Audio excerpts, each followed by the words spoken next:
कथा देइथिली मो निजे कुलगुरु शक्ति ऋषि को झियो सुचित्रा मोर झियो सुचित्रा जो दिन नवीन बयसर हम माने उपयुक्त बयसर जो दिन हम यही जन्म माटी यही आम भिटा माटी छाड़ी चिर दिन पाई पठेबी ताकू मत्यपुर को घोर अरण्य को ऋष्याश्रम को कथाटा भाविला बेलू छातीटा मोर फाटी जाऊची कहीं ठाकुरे कहीं मो पाई एते बड़ अन्याय कहीं ठाकुरे पिता सुचित्रा हाँ पिता प्रथमे ग्रहण करंतु मोर भक्ति भरा भूमिष्ठ प्रणाम सुलक्षणी हब दीर्घायु भव हेले पिता की कारणे डकेइल मते पिता अरे ना सोना बही हाँ पिता ए हेउची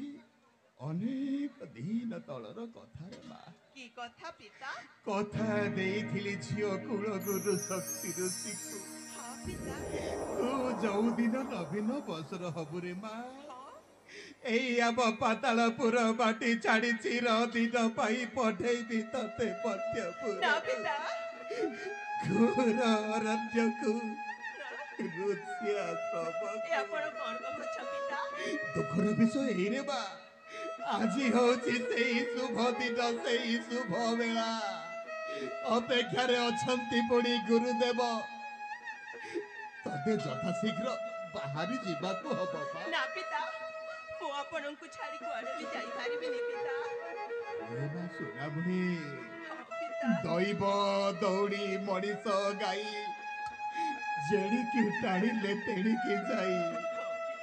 ମୁଁ ତ ଭାଗ୍ୟ ତତେ ଜନମ ଦେଲି ହେଲେ କରମ ଦେଇ ପାରିଲିନି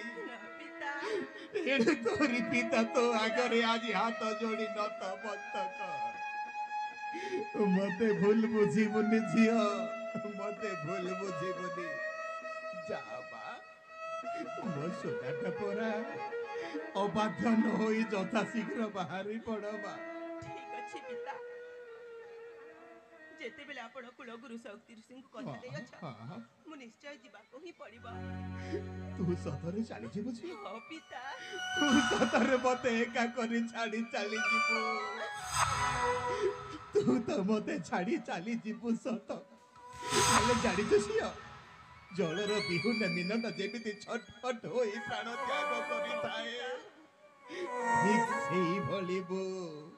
तोरी बिना बंचीबाटा केते जे कष्ट केते जे जंत्रणा सेही कथाटा जड़े पिता ही बुझी पारिबो तथापि मो बाध्य होउछि बा जामा मो सोनाटा परा जबार मनौणा करिबुनी सर्वप्रथमे निज देहर जत्न रबु मुनि ऋषिंक पादपद्दी चलिबु सब देखि भोजन करिबु जामा एथरा मु जाउछि पिता हाँ बा